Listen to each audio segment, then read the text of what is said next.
जय महाराष्ट्र विद्यार्थी मित्रांनो, सरकारी स्पर्धा या युट्यूब चॅनलवरती आपले स्वागत आहे. विद्यार्थी मित्रांनो, आज आपण बघणार आहोत 21 मे 2026 या दिवसातील महत्वाचे चालू घडामोडी प्रश्न. आज आपण एकूण या सिरीजमध्ये 12 प्रश्न बघणार आहोत. तर हे 12 प्रश्न तुम्हाला शेवटपर्यंत बघण्याचा प्रयत्न करायचा आहे.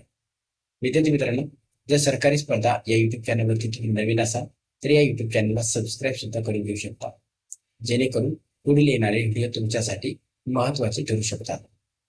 चला तर सुरुवात करूया आज आपल्या महत्वपूर्ण प्रश्नांना. प्रश्न क्रमांक पहिला आलेला आहे बघा.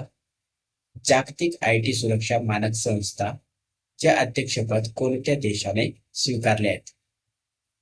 तर जागतिक आयटी सुरक्षा मानक संस्था CCRE, तर या संस्थेचे अध्यक्षपद हे जपान या देशाने स्वीकारलेले आहेत. ऑप्शन बी या प्रश्नाचं राईट आन्सर आहे. तर जपानमधील कोणत्या बोर्डने स्वीकारले? तर कॉमन क्रायटेरिया डेव्हलपमेंट बोर्ड या बोर्डकडे हे अध्यक्षपद आहेत. याचे महत्व काय आहेत? तर हे अध्यक्षपद जागतिक स्तरावर आयटी सुरक्षा मानके ठरवण्यात आणि सायबर सुरक्षा फ्रेमवर्क विकसित करण्यात भारताची वाढती तांत्रिक क्षमता व भूमिका अधोरेखित करणारी आहे. तर या प्रश्नाबद्दल एवढी माहिती महत्वाची आहे आणि हे तुम्हाला लक्षात ठेवायचे आहे. पुढचा प्रश्न बघूया. अच्छा, ठीक आहे. पुढचा प्रश्न बघण्याच्या पूर्वी आपण जपान आपले योग्य उत्तर आले तर जपान बद्दल आपण माहिती बघणार आहोत आणि महत्वाची माहिती असते. तर हा आहे आपल्या जपान देशाचा मॅप. तर राष्ट्रीय स्थापना दिवस जपानचा कधी असतो? तर 11 फेब्रुवारी हा राष्ट्रीय स्थापना दिवस असतो. जपानमधील मुख्य धर्म शिंतो व बौद्ध धर्म हा मुख्य धर्म आहे. हा आहे जपानचा राष्ट्रीय ध्वज आणि जपानची राजधानी टोकियो आहे. जपानचे पंतप्रधान कोण? तर सानाए ताकाइची हे जपानचे पंतप्रधान आहेत. जपानमध्ये एक राष्ट्रीय उद्यान आहे, हे महत्वाचं आहे. तर हे आपल्याला परीक्षेमध्ये विचारले जाऊ शकतात. तर फुजी हाकाने जिजू हे राष्ट्रीय उद्यान जपानमधील महत्वाचे आहे. एवढी माहिती जपानबद्दल. नेक्स्ट प्रश्न दुसरा. भारताने महाराष्ट्रातील कोठे किंबर्ली प्रक्रिया आंतरसदनीय बैठकीचे 2026 आयोजन केले आहे? तर किंबर्ली प्रक्रिया आंतरसदनीय बैठकीचे आयोजन हे मुंबई या ठिकाणी केलेले आहेत. ऑप्शन क्रमांक सी राईट आन्सर आहे. तर वाणिज्य आणि उद्योग मंत्रालयाच्या अंतर्गत मुंबईतील जिओ वर्ल्ड कन्व्हेन्शन सेंटरमध्ये 11 ते 14 मे 2026 दरम्यान ही परिषद पार पडली होती.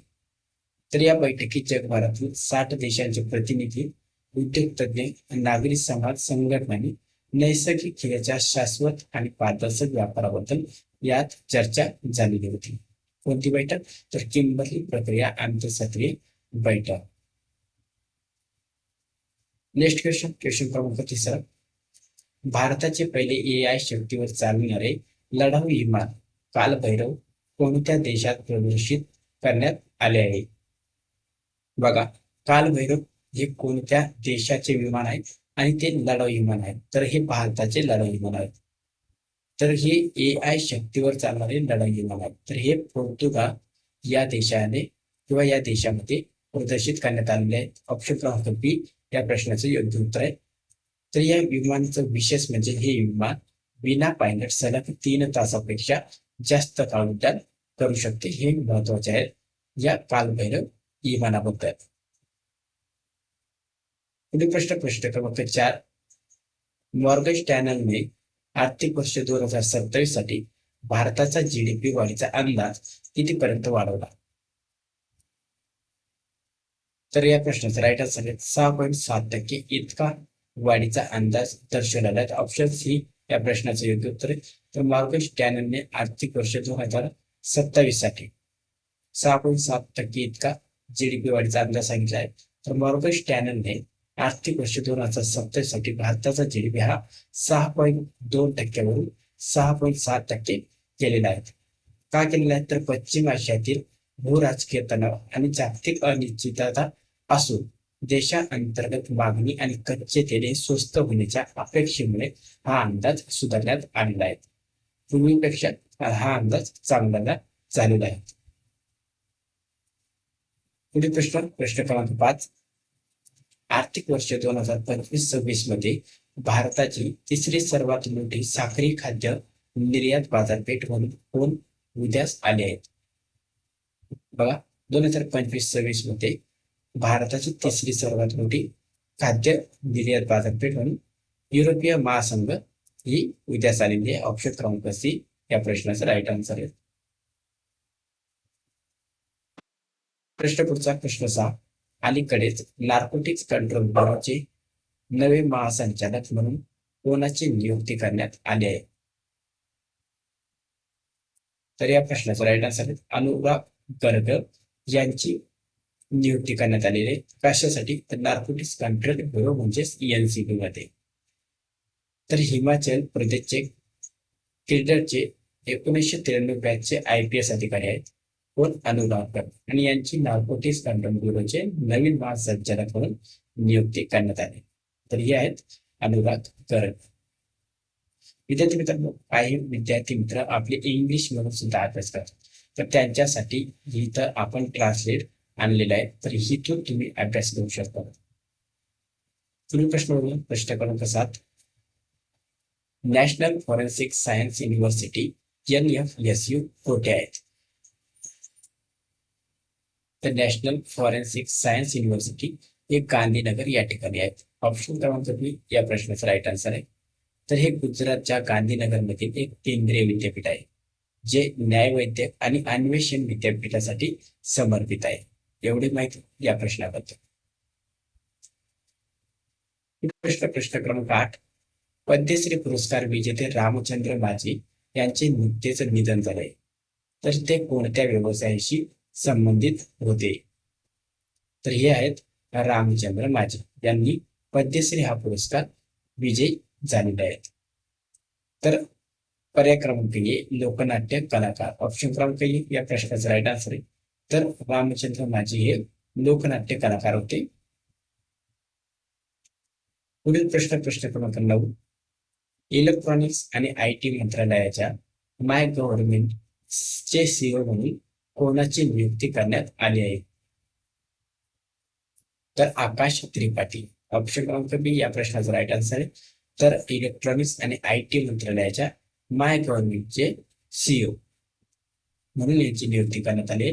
तर हे मध्य प्रदेश केडरचे 1998 बॅचचे IPS अधिकारी आहेत आणि यांनी इलेक्ट्रॉनिक्स मध्ये अभियांत्रिकीची पदवी घेतलेली आहेत. तर हे आहे आकाश त्रिपाठी. एवढी माहिती या प्रश्नाबद्दल. पुढील प्रश्न आपला प्रश्न क्रमांक 10. अलीकडे चर्चेत तुंगारेश्वर वन्यजीव अभयारण्य कोणत्या राज्यात आहे? बघा, तुंगारेश्वर यालाच अलीकडे राष्ट्रीय उद्यान म्हणून ओळखले जाते. तर या प्रश्नाचा राईट आन्सर आहे महाराष्ट्र. ऑप्शन क्रमांक बी. तर तुंगारेश्वर वन्यजीव अभयारण्य हे महाराष्ट्रामध्ये स्थित आहे. तर हे महाराष्ट्रातील मुंबईच्या उत्तरेस पालघर जिल्ह्यात आहे. वसई आणि विरारच्या पूर्वेला एका पठारावर बसलेले हे अभयारण्य आहेत. तर हे अभयारण्य तुम्हाला MPSC पोलीस भरती या प्रश्नामध्ये या परीक्षेमध्ये हा प्रश्न विचारला जाऊ शकतात. तर महाराष्ट्राबद्दल आपण आता थोडक्यात माहिती बघणार आहोत, कारण आपल्या या प्रश्नाचं उत्तर महाराष्ट्र आहे. तर महाराष्ट्र राज्याची स्थापना ही 1 मे 1960 रोजी झालेली आहे. महाराष्ट्र राज्याची राजधानी ही मुंबई आहे. मुख्यमंत्री देवेंद्र फडणवीस हे आहेत. महाराष्ट्राचे राज्यपाल श्री जिष्णुदेव वर्मा हे आहेत.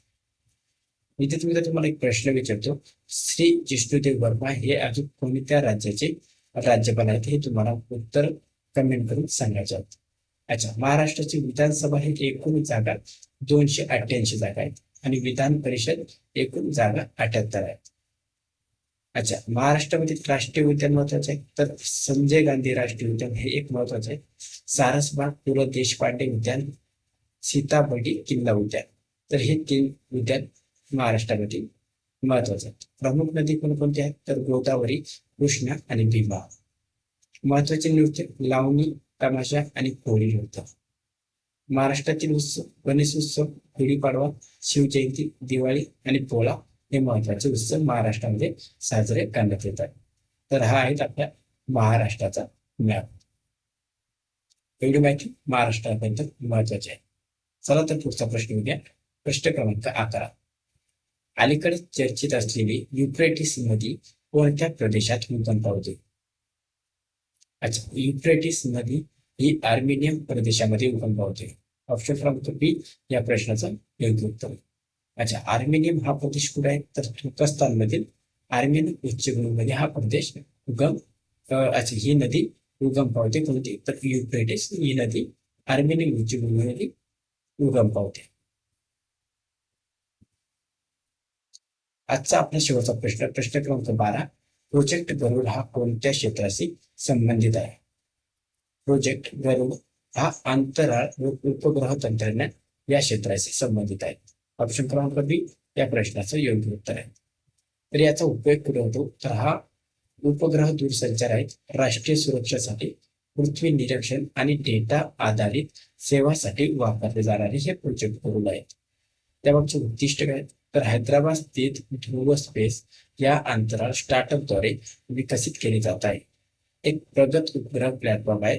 कोणता? तर प्रोजेक्ट गरुड. एवढी माहिती या प्रश्नाबद्दल महत्वाची आहे. तर विद्यार्थी मित्रांनो, हे होते आज आपले एकूण 12 प्रश्न. तुम्ही दररोज प्रमाणे आपले करंट अफेअरचे प्रश्न रेग्युलर अटेंड करा. एकही दिवस वाया न घालता तुम्ही आपले प्रश्न बघत चाला. तर तुम्हाला करंट अफेअर्स मध्ये तुम्हाला आपले मार्क मिळवून देण्याचा प्रयत्न आम्ही करत आहोत. विद्यार्थी मित्रांनो, प्रश्न आहे तर तुमच्यासाठी आणि या प्रश्नाचं उत्तर तुम्हाला कमेंट करून द्यायचे आहेत. बघा प्रश्न काय आहेत. एतोरगिरी हा उत्सव कोणत्या जमातीद्वारे साजरा केला जातो? ऑप्शन ए निशी जमात, ऑप्शन बी आदी जमात, ऑप्शन सी बोडो जमात, ऑप्शन डी गारो जमात. तर या 4 पर्यायापैकी योग्य उत्तर तुम्हाला कमेंट करून सांगायचे आहे. प्रश्नाचं उत्तर चुकू द्या, काही हरकत नाही, परंतु प्रश्नाचं उत्तर देण्याचा प्रयत्न करा. विद्यार्थी मित्रांनो, प्रश्नाची PDF किंवा अन्य इतर माहितीसाठी तुम्हाला आपल्या सरकारी स्पर्धा या टेलिग्राम ग्रुपला जॉईन करायचं आहे. चला तर भेटूया आपण आपल्या उद्याच्या व्हिडिओमध्ये. तोपर्यंत धन्यवाद.